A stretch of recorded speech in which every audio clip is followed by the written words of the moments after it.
Hello my YouTube family, ಹೇಗಿದ್ದೀರಾ ಎಲ್ಲರೂ? I hope ಎಲ್ಲರೂ ಚೆನ್ನಾಗಿದ್ದೀರಾ. ಅದೇ ರೀತಿ ನಿಮ್ಮ ಲೈಫ್ನಲ್ಲಿ ಪಾಸಿಟಿವ್ ಆಗಿ ಥಿಂಕ್ ಮಾಡ್ತಾ ಇದ್ದೀರಾ ಅಂತ ಅಂದ್ಕೊಂಡಿದ್ದೀನಿ. ಇವತ್ತಿನ ನೈಟ್ ರೀಡಿಂಗ್ನಲ್ಲಿ ಯಾವ ಬ್ಯೂಟಿಫುಲ್ ಎನರ್ಜಿ ಇದೆ ಅಂತ ನೋಡೋಣ. ಮೊದಲು ಕಾಮಾಗಿ ಕೂತ್ಕೊಳ್ಳಿ, ಡೀಪ್ ಬ್ರೀತನ್ನು ತಗೊಳ್ಳಿ, ನಿಮ್ಮ ಮೈಂಡ್ ಮತ್ತು ಮನಸ್ಸನ್ನು ರಿಲ್ಯಾಕ್ಸ್ ಮಾಡಿಕೊಳ್ಳಿ. ಈಗ ನಿಮ್ಮ ಪರ್ಸನ್ ಹೆಸರನ್ನು ಮನಸ್ಸಾರೆ 3 ಬಾರಿ ನೆನೆಸ್ಕೊಳ್ಳಿ. ಅವರ ಫೇಸನ್ನು ಇಮ್ಯಾಜಿನ್ ಮಾಡ್ಕೊಳ್ಳಿ. ಅವರು ಮತ್ತು ನೀವು ಒಟ್ಟಿಗೆ ಕಳೆದಿರುವಂತಹ ಬ್ಯೂಟಿಫುಲ್ ಮೆಮೊರೀಸ್ನ ನೆನಪು ಮಾಡ್ಕೊಳ್ಳಿ.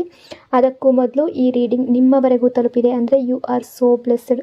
ಯೂನಿವರ್ಸ್ಗೆ ಗ್ರ್ಯಾಟಿಟ್ಯೂಡ್ ಹೇಳಿ. ಥ್ಯಾಂಕ್ ಯು ಯೂನಿವರ್ಸ್ ಅಂತ ಎನರ್ಜಿಯನ್ನು ಫೀಲ್ ಮಾಡಿ.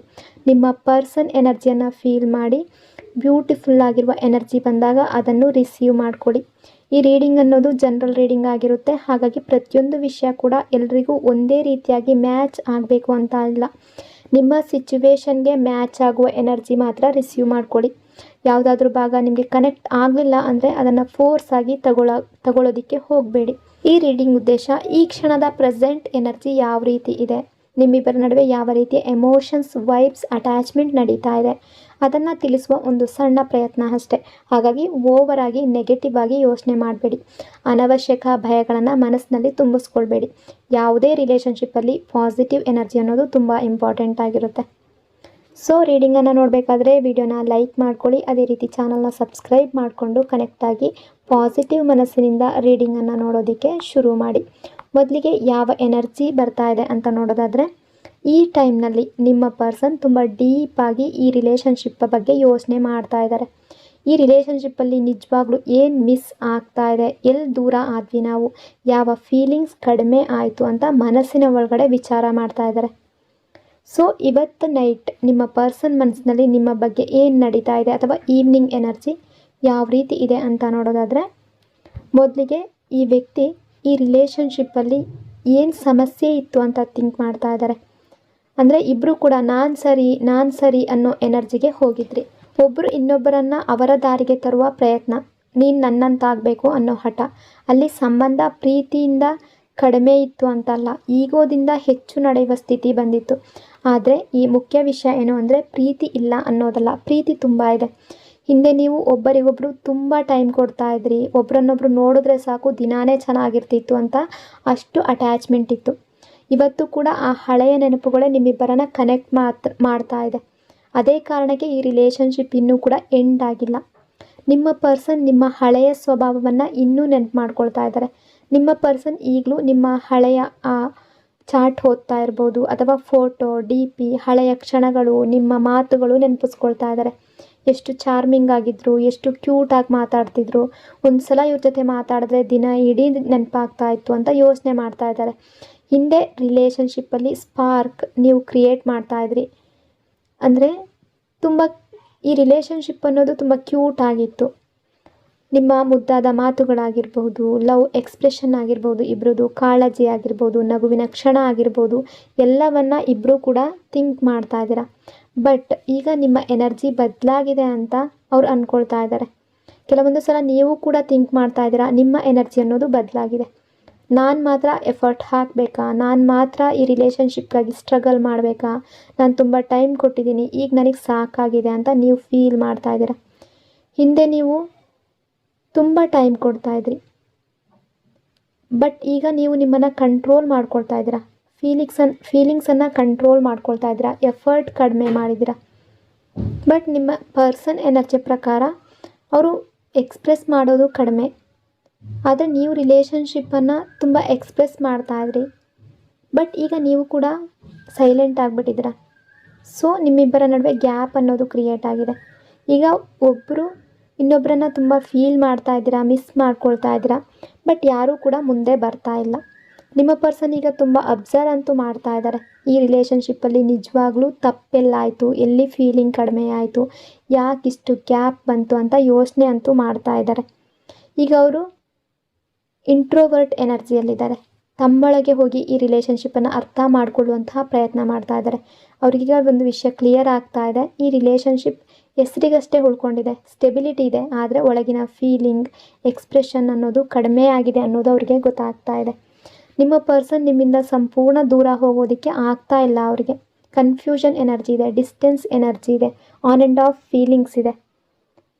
ಅವರು ನಿಮ್ಮ ಪರ್ಸನ್ ನಿಮ್ಮಿಂದ ದೂರ ಹೋಗೋದಕ್ಕೆ ಆಗ್ತಾ ಇಲ್ಲ, ಆದರೆ ಹತ್ತಿರ ಬರೋದಕ್ಕೂ ಆಗ್ತಾ ಇಲ್ಲ. ಯಾಕೆಂದರೆ ನಿಮ್ಮ ಕೆಲವೊಂದು ಬಿಹೇವಿಯರ್ ಆಗಿರ್ಬೋದು, ನಿಮ್ಮ ವರ್ತನೆ, ನಿಮ್ಮ ನೆನಪುಗಳು ಅವರಿಗೆ ಬಿಡೋದಕ್ಕೆ ಆಗ್ತಾ ಇಲ್ಲ. ಇಲ್ಲೇ ಉಳ್ಕೊಳ್ಬೇಕಾ ಅಥವಾ ದೂರ ಹೊರಟೋಗ್ಬೇಕಾ ಅನ್ನೋ ಕನ್ಫ್ಯೂಷನ್ ಸ್ಥಿತಿಯಲ್ಲಿದ್ದಾರೆ. ಕೆಲವೊಮ್ಮೆ ದೂರ ಹೋಗ್ತಾರೆ, ಸ್ಪೇಸ್ ತಗೊಳ್ತಾರೆ. ಅದಕ್ಕೆ ಕಾರಣ ಈ ರಿಲೇಷನ್ಶಿಪ್ ಒಳಗಿನ ಟಾಕ್ಸಿಕ್ ಪ್ಯಾಟರ್ನ್ ಅನ್ನೋದು ಅರ್ಥ ಮಾಡಿಕೊಳ್ಳುವ ಪ್ರಯತ್ನ. ಇಲ್ಲಿ ಈಗೋ ಎನರ್ಜಿ ಇದೆ. I am always right mindset energy. ನಿಮ್ಮ ಪರ್ಸನ್ಗೆ ಅವರ ಯೋಚನೆಗಳ ಮೇಲೆ ತುಂಬ ನಂಬಿಕೆ ಇದೆ. ಯಾಕೆಂದರೆ ನೀವು ಯಾವಾಗಲೂ ಅಡ್ಜಸ್ಟ್ ಮಾಡ್ಕೊಂಡು ಹೋಗ್ತಾ ಇದ್ರಿ ಈ ರಿಲೇಷನ್ಶಿಪ್ಪಲ್ಲಿ. ನೀವೇ ಮೊದಲು ಕಾಂಪ್ರಮೈಸ್ ಮಾಡ್ತಾ ಇದ್ರಿ, ನೀವೇ ಬದಲಾಗ್ತಾ ಇದ್ರಿ. ಅವ್ರು ಏನೇ ಮಾತು ಹೇಳಿದ್ರು ಕೂಡ, ಅವರು ಇಗ್ನೋರ್ ಮಾಡಿದ್ರು ಕೂಡ ನೀವು ಕಾಂಪ್ರಮೈಸ್ ಮಾಡ್ಕೊಂಡು ಹೋಗ್ತಾ ಇದ್ರಿ. ಅವರಿಗೆ ಬದಲಾವಣೆ ಬೇಕು ಅನ್ನೋ ಸಿಚುವೇಶನ್ ಬಂದೇ ಇಲ್ಲ. ಅಂದರೆ ಅವ್ರು ಯಾವಾಗಲೂ ಕೂಡ ಆ ಪ್ರೀತಿ ಸಿಕ್ಕೇ ಸಿಗುತ್ತೆ, ನಿಮ್ಮ ಕೇರ್ ಸಿಕ್ಕೇ ಸಿಗುತ್ತೆ ಅಂತ ಅವ್ರಿಗೆ ಗ್ಯಾರಂಟಿ ಇತ್ತು. ಸೊ ಇದೆಲ್ಲದು ಓವರ್ ಎಕ್ಸ್ಪೆಕ್ಟೇಷನ್ ಮಾಡ್ಕೊಂಡಿದ್ರು. ಈಗ ಅವರಿಗೆ ಟೈಮ್ ಬದಲಾಗಿದೆ ಅಂತ ಅನ್ನಿಸ್ತಾ ಇದೆ. ಬಟ್ ಈ ಸಲ ನೀವು ಕೂಡ ಬದಲಾಗಿದ್ದೀರಾ. ಆ ಎನರ್ಜಿ ಇದೆ. Coldness energy, silent watching energy, insecurity energy ಇದೆ.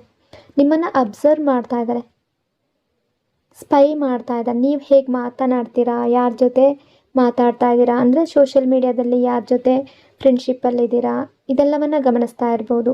ಆದರೆ ಅವರು ಹೊರಗಡೆ ಕೂಲಾಗಿ ನಟಿಸ್ತಾ ಇದ್ದಾರೆ, ಒಳಗಡೆ ಇನ್ಸೆಕ್ಯೂರಿಟಿ ಇದೆ. ಈ ಸಲ ನಾನೇ ಮುಂದೆ ತಲೆ ಬಾಗಿದ್ರೆ ಮುಂದೆ ಯಾವಾಗಲೂ ನಾನೇ ಕಾಂಪ್ರಮೈಸ್ ಮಾಡಬೇಕಾ ಅಂತ ಇವರ ಮನಸ್ಸಿನಲ್ಲಿ ಫಿಯರ್ ಇದೆ. Emotional control energy, hurt energy. ನೀವೀಗ ನಿಮ್ಮ ಮನಸ್ಸನ್ನು ಪ್ರೊಟೆಕ್ಟ್ ಮಾಡ್ಕೊಳ್ತಾ ಇದ್ದೀರಾ.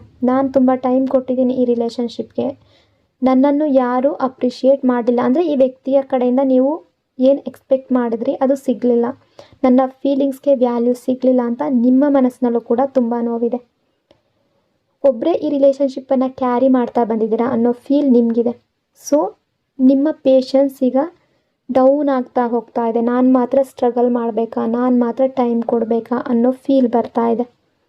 ರೀಯೂನಿಯನ್ ಎನರ್ಜಿ, ಎಮೋಷ್ನಲ್ ಡಿಸೈರ್ ಎನರ್ಜಿ. ನಿಮ್ಮ ಪರ್ಸನ್ ಇನ್ನೂ ಕೂಡ ರೀಯೂನಿಯನ್ ಬಯಸ್ತಾ ಇದ್ದಾರೆ, ಮತ್ತು ಈ ರಿಲೇಷನ್ಶಿಪ್ಪಲ್ಲಿ ಬರಬೇಕು ಅನ್ನೋ ಮನಸ್ಸಿದೆ.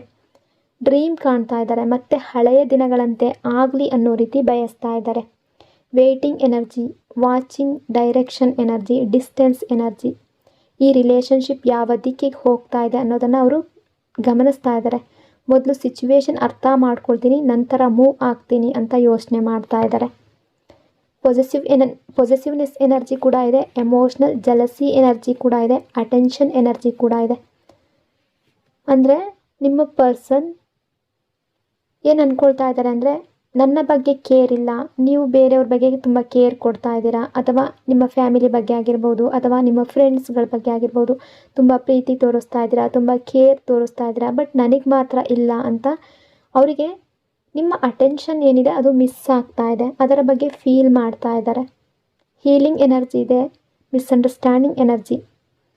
ನೀವು ಇವರ ಬಗ್ಗೆ ಕೆಲವು ತಪ್ಪು ಕಲ್ಪನೆಗಳನ್ನು ಮನಸ್ಸಿನಲ್ಲಿ ಇಟ್ಕೊಂಡಿದ್ದೀರಾ ಅನ್ನೋ ಫೀಲ್ ಮಾಡ್ಕೊಳ್ತಾ ಇದ್ದಾರೆ. ಅವ್ರಿಗೆ ಅನ್ನಿಸ್ತಾ ಇದೆ ನೀವು ಅವರ ಬಿಹೇವಿಯರನ್ನು ಸ್ವಲ್ಪ ಹೆಚ್ಚು ಅಬ್ಸರ್ವ್ ಮಾಡಿ ನೆಗೆಟಿವ್ ಕನ್ಕ್ಲೂಷನ್ ತಗೊಂಡಿದ್ದೀರಾ ಅಂತ. ಅಂದರೆ ಅವ್ರು ತಪ್ಪು ಮಾಡದೇ ಇದ್ದರೂ ಕೂಡ ಅವ್ರದ್ದು ತಪ್ಪಾಗಿದೆ ಅಂತ ನೀವು ಅಂದ್ಕೊಳ್ತಾ ಇದ್ದೀರಾ ಅಂತ ಇವರು ನಿಮ್ಮ ಬಗ್ಗೆ ಫೀಲ್ ಮಾಡ್ತಾ ಇದ್ದಾರೆ. ಅವ್ರದ್ದು ಏನಾದರೂ ಅವರು ಸ್ವಲ್ಪ ಹಾರ್ಡಾಗಿ ಮಾತಾಡಿರ್ಬೋದು, ಬಿಹೇವಿಯರ್ ಸ್ವಲ್ಪ ಕೋಲ್ಡಾಗಿ ತೋರಿಸಿರ್ಬೋದು, ಅಥವಾ ಅವರ ಮಾತನ್ನು ನೀವು ತಪ್ಪಾಗಿ ತೊಗೊಂಡಿದ್ದೀರಾ ಅನ್ನೋ ರೀತಿ ಫೀಲ್ ಮಾಡ್ತಾ ಇದ್ದಾರೆ. ಸೈಲೆನ್ಸ್ ಎನರ್ಜಿ ಇದೆ. ವೇಟಿಂಗ್ ಎನರ್ಜಿ ಇದೆ. ಈ ಕಮ್ಯುನಿಕೇಷನ್ ಹೋಲ್ಡ್ ಮೇಲೆ ಇದೆ. ಇಬ್ಬರು ಒಂದೇ ಟೈಮ್ನಲ್ಲಿ ಓಪನ್ ಆಗ್ತಾ ಇಲ್ಲ. ನೀವು ಒಂದು ಸಲ ಅವೈಲಬಲ್ ಇದ್ದೀರಾ, ಅವರಿಲ್ಲ.